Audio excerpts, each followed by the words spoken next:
So let me ask you, does it smooth out at all when it warms up? No. No, it's definitely got a misfire. Good morning, YouTube. Today we're going to work on this Ferrari 360 that's having some strange issues. So are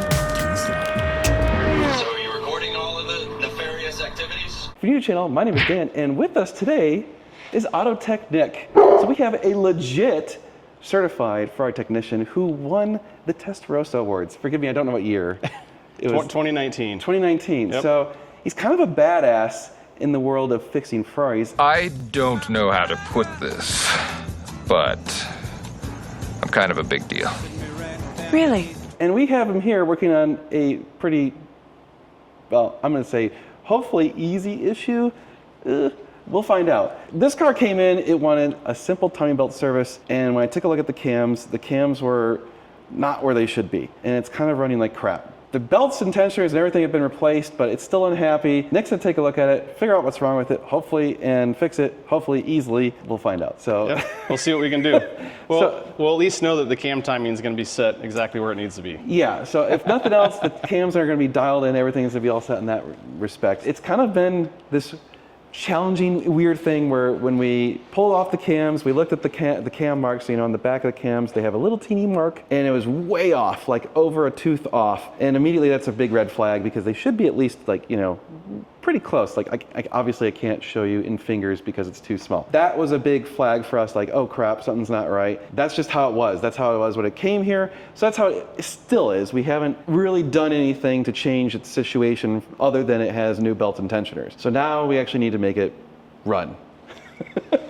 Yep. What's the first thing we need to do to diagnose I mean, this I thing? haven't even heard the saying run yet, so Oh, yeah. I think that's probably step number one. Okay, you want to hear this glorious sounding And I mean, we'll just go from there. Probably, right. I mean, I want to get into the ECU and the NCMs and scan it and see. There is a check on 360s, so we can check the exhaust cam timing via the cam sensors. Cool. And there's a number, theoretically it should give us. I'm used to using SD2 for that, not yet used to using the Leonardo for that, so I need to be sure that the information I'm expecting from SD2 is in the Leonardo. And also, I think you said the car has no faults. Yeah, so that's a strange part is cylinder 7 had a dead ignition coil and it was not firing at all. And we got 0 check engine light, 0 codes. Yeah. So I'm also curious to get the Leonardo on there because its capability is pretty top notch to see if we get the same thing that you're getting with your scanner. Yeah. If we don't find any smoking guns or red flags immediately, we're gonna have to dive into the cam timing. Fun. I'm suspicious that, so it does have like an aftermarket exhaust, so I'm pretty sure it's been tuned at some point or someone's done something with the computers, and I think they maybe disabled some of the fault checks and stuff, which we've seen before. Yeah, no. So it's not unheard of. That's very likely, and that definitely makes it a little bit tougher. My philosophy when I'm diagnosing any car, not just like a problem like this, is I always build everything off of a case of known facts, so I don't make any assumptions. You already have something that's suspicious with your cam timing marks on the back of the camshafts or the cam caps. And those are assembly marks, they're not cam timing marks. We don't know that the cam timing's correct. Even if the mark's lined up, you don't know unless you physically check. So like if you spend a lot of time diagnosing a car based off of an assumption, then at the end of the day, you come back around and it was something simple. I've had that bite me so many times where I'll be like diagnosing a car and I'm like, oh, the fuel pressure is great. And I spend a bunch of time diagnosing it. And then I finally get so desperate, I check the fuel pressure and it was something simple and obvious right in front of me the entire time. So that's what I'm saying, where we have something where we have evidence that something's unusual, something's not right here at the cam timing. The car's not running right. So it's good practice just to go through and make sure that you have the cam timing set exactly where it's at, because then you have a known fact. And you can move off of the idea of cam timing and start looking at other things if the car still doesn't run right. We'll do some basic checks and we're gonna investigate the camshaft timing. Sweet. I am excited to see this thing running properly. And I bet the owner is even more excited because the car's been here probably like 2 months now. So I'll fire this thing up and you'll hear, it's got a pretty loud exhaust. It's just when you try and actually like give it any gas, it stumbles and can't really bring up the RPMs right. You'll see. Here we go. I'll just fire it up and then I'll put the camera on you to see your reaction.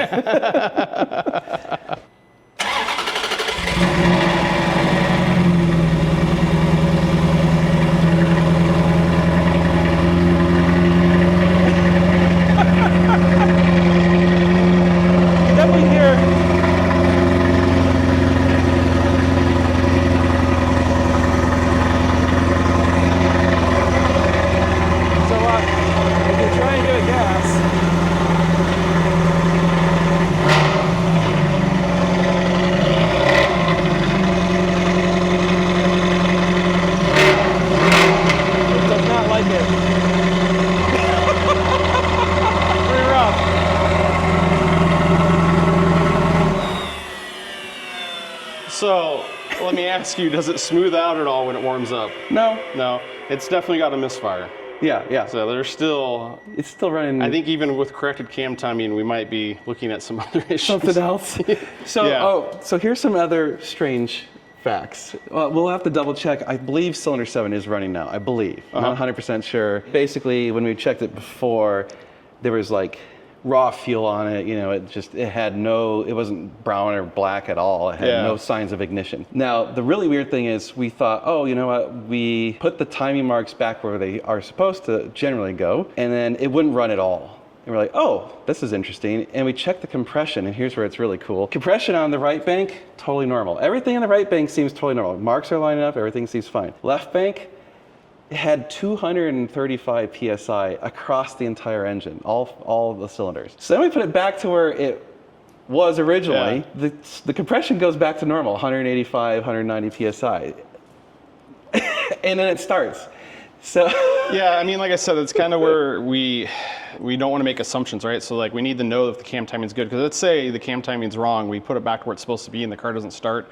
Although it would seem we're going backwards because the car doesn't start now, we're actually going forwards because we have a known starting point, and whatever the other problem may be is causing the car not to start, then we have to chase after that. I guess a good way to describe it, I've used this analogy before, is a lot of technicians I see when they work on a car, they're looking for the needle in the haystack, and I always view it as they start by digging in the hay looking for the needle, and my mindset is let's remove the hay, and after enough hay is removed, we'll find the needle, meaning that's build known facts. It's just check known things and know that, okay, the cam timing's fine, checked off the list. Fuel pressure, fine, checked off the list. Coils, fine, checked off the list. And then eventually, once you check enough things, you're gonna start running out of things that could be causing the problem, and you eventually come across the problem. I think a lot of people, when they try to diagnose, they try to like guess what it is and then prove themselves right, then that's what it is. Yeah. Rather than systematically go through the car. From what you're describing with the cam timing, there's like, we just need to check. It could be right, but we don't know. 100%, yeah. There's lots of things it could be, so let's eliminate things we know it can't be. Let's just start eliminating things, and one of the things we're going to check is going to be wrong, and then we're going to correct it, and then it'll be fixed. Well, I suppose a reasonable suspicion is I wonder if it's still misfiring. It's very likely. I mean, or if it's still misfiring on 7. It's not running on all 8. I'm pretty confident of that. So, and by 7, I do literally mean cylinder 7 was the culprit before. Yeah, no, it's running pretty rough. 7 has a brand new ignition coil in it at this point. You could definitely tell it's running rich, but it's got high flow cats, or if there's anything in those cats. Yeah, who knows? A tune, and so it's hard to say if that's actually like the way the engine is, or if there's a problem and it's running your rich. eyes can feel it right now. Yeah. It's a good way to start the morning. Yeah. The perfume de Ferrari. All right, so he's got out his Leonardo. I'm going to apologize now because it is a really glossy screen, and it's going to be hard to show things on there, but we'll do our best. You might have to just kind of narrate what's going on more than show it, because those lights are, Oh, hey. Hi, YouTube. There I am. This thing, that's one thing I've already had issues with when I'm filming with it. Yeah. And anybody has any input on a matte screen protector I could put over this that still retains the touch function that I could buy in bulk, because this is like their own design. You're gonna get nasty too, like working on cars, touching the screen. I know, but I need something to get the glare off the screen. It's ridiculous. So if anyone has any input on that, and it's got a dongle plugged in down there. Yep. So it's all Bluetooth. So you can load this with a lot of different software for different manufacturers. Right. I just hyper-focused on Ferrari. So this actually does one thing that the Ferrari scan tools, the SD2, even SD3 can't, which I can scan all the modules in one hit on this. Oh, nice. Where on an SD2 and SD3, I have to go in individually and scan each module one at a time to get the errors right out of it. That's annoying as hell. Yeah. All right, so far, suspension fault, immobilizer fault. Which we're just hyper-focused on the NCMs, but might as well just scan it and see what's in the car. Not so much on 360s, more so on newer cars. I'd probably say more in the 458 territory. A lot of times you can actually have a problem with a sensor that's wired to an NCM, but the NCM won't actually report the error, but like say the ABS control unit will, because it relies on that information via the CAN bus. Yeah. So sometimes it's useful to scan the entire car because it's not where you think. Exactly. Whack-a-mole hiding in some other module. You're like, what the hell? So we're showing nothing on the left. Nothing. So we left. I want to find my cam timing and see. Hopefully this reads it in the same values that I'm used to seeing. Oh God, yeah. Exactly. Yeah. I'm assuming that's crank timing. Or is that ignition timing, Well, maybe? that's what I'm saying, Nick. You don't know. You don't know until you look at it. It's timing of something. Which I will say that it's like the same way on the SD2. Oh, okay. So in the SD3, although But you just get used to it, right? SD2 is what you need for 360. SD3 I've never really used for 360. Timing correction. That's probably ignition timing because it's related to battery voltage. Yeah. Camshaft and engine false or phase angle. That's what we want. Okay. That's probably it. Got the stupid immobilizer. I had it. There we go. Classic. What? I had to cycle the key, then I lost my Oh, God, it went away. requisition. Yeah. So I'm suspecting that this is the parameter that we want to see, and what we're looking for is this value. So All right. we're going to fire the car up, and it's basically what we're reading here is the camshaft position via the camshaft position sensor. Okay. So we'll make hopefully this will work this time.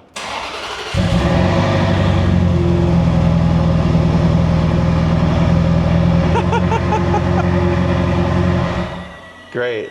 It went from 0 to, Yep. to not supported. All right, well then let's poke around a little bit and see if we have anything in here. Oh, you know what? I wonder if it matters that we're doing the right bank versus left bank, because I'll the have left to- bank's the one that's having issues. I'll have to go and check. Yeah. It should still give me the numbers, and I want to check both banks. Yeah. And that's actually one thing about this is I only can access one ECU at a time. My SD1, I can have both ECUs up at the same dang. time. The SD2, you could have both at the same time, and you could just have both sets of parameters in front of you. So that's one thing that I'm sure they could make this do this, Yeah. but it doesn't. Yeah, So I think the launch only does one at a time as Yeah. well. It's one of the problems with Ferrari is having the 2 ECU thing on these cars where it behaves like 2 4-cylinders, having a good time hanging out together, chatting, but not really.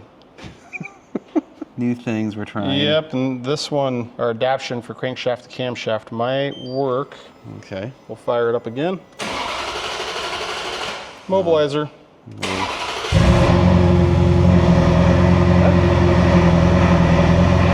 Round 3.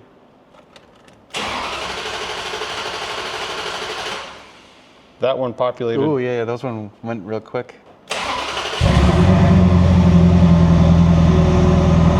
We have numbers. We got it finally. So is what we're looking at here. We're on the left-hand Motronic. The number I wanted is our camshaft and engine phase angle. So this number right here, I'm sure it's relating to part of the camshaft cycle within the engine rotation, like a valve event. But really we're looking for like 656, 657. So this right here is telling us on our left-hand side the exhaust cam is Okay.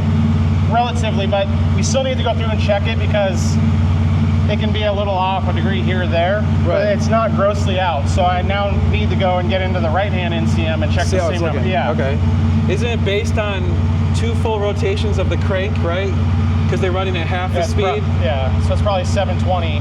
is total. Yeah. Total. And total. so I mean, I've never tried to decipher what that number is actually representing. I just know what the number should be. That's what really matters. I would have to look at the chart of the camshaft valve events, Right. and I'd have to like try to deduct what they're trying to tell. I just know that when you degree in the camshafts, they're degreed in properly. Like 657 is like the ideal number, 656, 658, like right in that range is where you want to be. So 657 plus or minus 1 is about right. Up in that area, yeah. So here we are in our right-hand NCM, and you can see that our numbers here are showing that's, what, 4 degrees off? Yeah, 650. That's weird. 'Cause that's the side that the marks were on the spot. Weird. But I mean, at least we know That's really it's just weird. more evidence, right? Yeah, yeah. That you know that your marks are grossly off on the camshafts of the caps. Yeah. And we know that we have I would say a moderate discrepancy on our exhaust camshaft here. Your issue is more than likely on an intake camshaft, I'd imagine, if it's Yeah. having that much effect on your cranking compression. It's just another thing you can quickly check with a diagnostic tool. I'm not sure, we could get yours and see if you can pull that data from it as well. I've seen that before. Oh, you have? Yeah. Okay. I've just never ran it. Paid attention to it? Well, because I don't know what the number was supposed to be, so it wasn't really helpful. I'm like, ooh, Yeah. numbers. You Yeah, know? so we would always like degree the camshafts in, and then I've seen different philosophies on it, because I've seen people that degree in the camshafts, and then they fire the car up, and then they will adjust the exhaust camshaft to dial Based that on number that? in. Yes. Interesting. And I don't know, I've never spent the time to have a car to like go back and forth and see, like degree in the camshaft, then fire it up and make an adjustment to your number, and then recheck your camshaft timing. You'd have to R&R a valve cover I would say you have to do a ton of back and forth. That's why I don't know. I've never done it. I've never invested the time. You can't even do it on like a 355 because give me a break. You're going to be pulling the engine in and out. And they don't really have this they don't have that parameter. Yeah. So it's only it's really only the 360s. But either way, you're pulling the valve covers and all that stuff in order to do this. So the 360s have this because it is essentially the same engine as a 355. Right. But the slightly more advanced, slightly. I wouldn't even say it. I guess. I mean, the real main difference is they increase the stroke by 2 millimeter. Yeah. It doesn't have independent throttle bodies. It has the modular intake manifold. But the biggest difference is variators. Variators. It's the biggest. So it has exhaust variators, and that's what we're reading right here is the cam timing angle. So if we were to rev the engine and put it through a different load, you'll see that number change because it can change the cam timing by 20 degrees.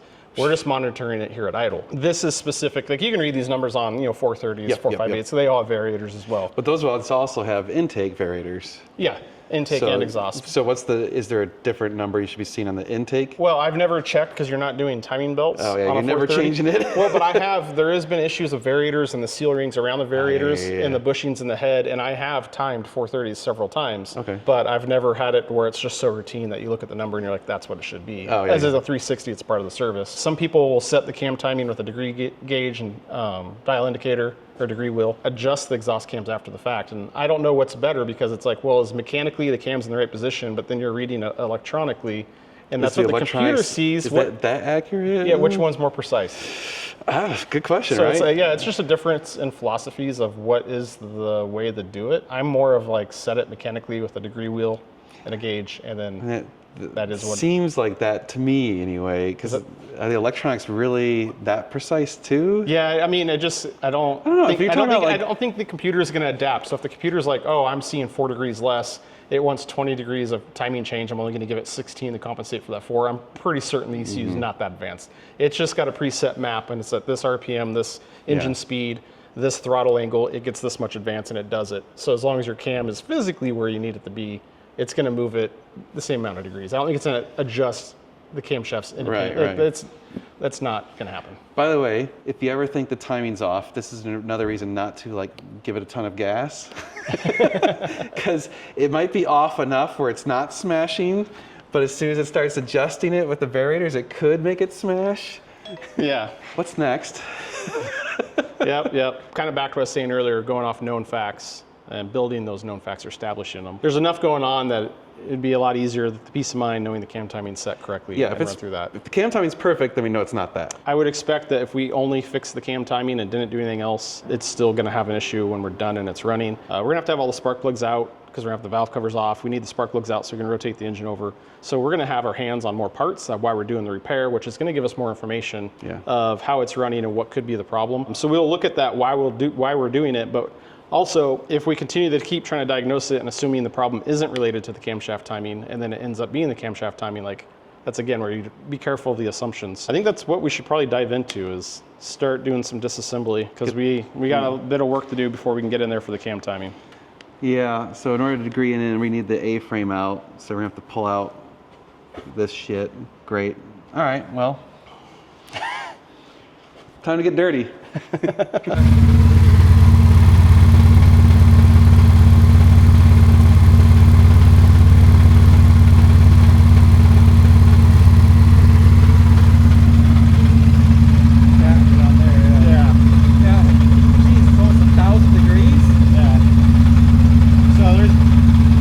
Definitely on the right side. And this side was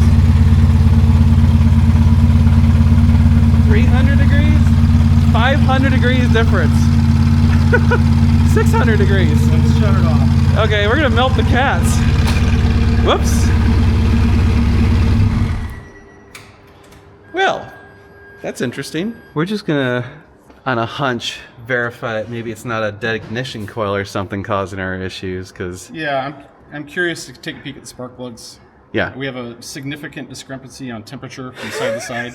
So if we have a cylinder not firing and all that raw fuel in that cylinder is going in the exhaust and the cat and then burning, that is the smell we're smelling. That's the rough run, and that's probably the high temperature difference. So yeah, I still want to go through and check the camshaft timing. I think that's worth doing while we're here. I mean, we're going to have to do this anyways to pull it apart, to disassemble it, to check the camshaft timing. Right. So I would like to at least get the spark plugs out and see if there's anything suspicious. It's a good hunch. It's a good hunch. And more known facts, right? We're Yeah. assuming everything's good, but let's pull the spark plugs out. Let's look at them and see how it looks. Yeah. You said they're new plugs, right? Brand new plugs. Yeah, so that right there, we should be able to tell Yep. if we have all 4 firing or not. It's been so weird because we've been so focused on the left side that we didn't think it was the right side, and here the right cat was 1,000 degrees, the left cat was at 300 degrees. So Yeah, just 1,000 degrees at idle with no load is a little not toasty. so good. Yeah, don't like that. So we'll check into it and see. That also explains our burning eyeballs. Well, there's your problem.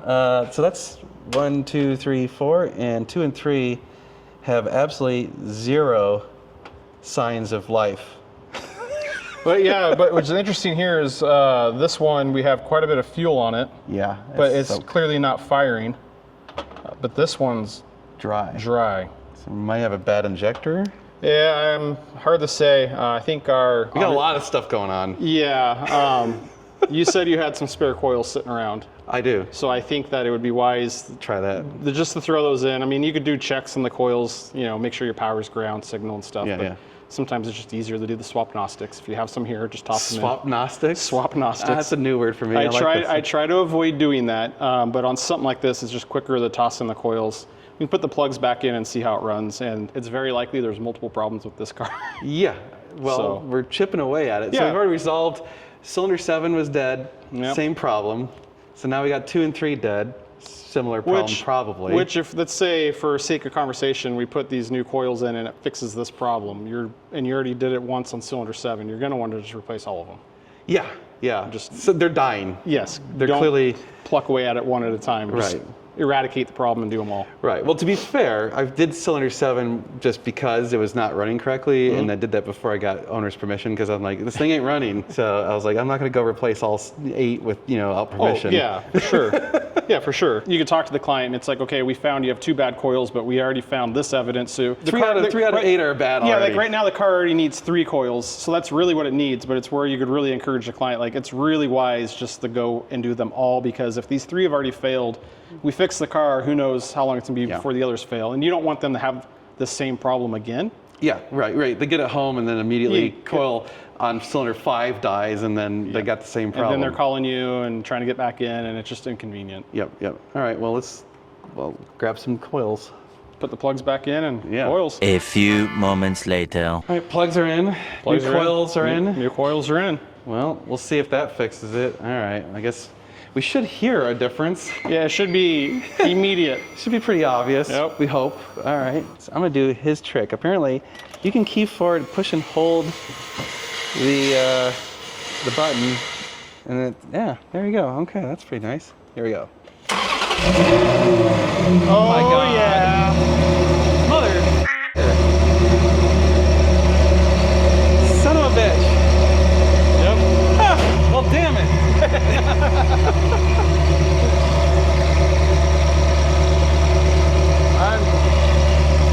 I guess we could verify with the thermal thing. But Oh, yeah. It already sounds so much better. Smells, but Yeah, we're not. not It smells good, but it smells not as bad. we're not burning our eyeballs out. 130. Oh. Damn it. I bet you I can actually rev it without it stumbling too. Oh yeah. Son of a bitch. Yeah. It's like a totally different animal. Mother. All right, well.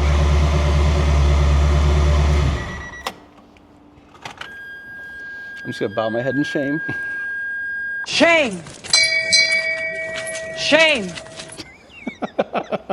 Well, this is a great lesson in confirmation bias. We were so obsessed with the left bank because the time marks were off that we just kept assuming everything was wrong with the left bank and left bank and here. And then part of it was the ignition coil on cylinder 7 was dead, so that was a legitimate problem. But then when that didn't fix it, we were like, well, what else is wrong with the left bank? And it turns out actually it was the right bank. Yep. So clearly we have to advise the client he needs 5 more ignition coils. Those need to be replaced because we're losing them like hotcakes here. Yeah, for sure. They're just dying left and right. Oh, man. Yep. I need a beer.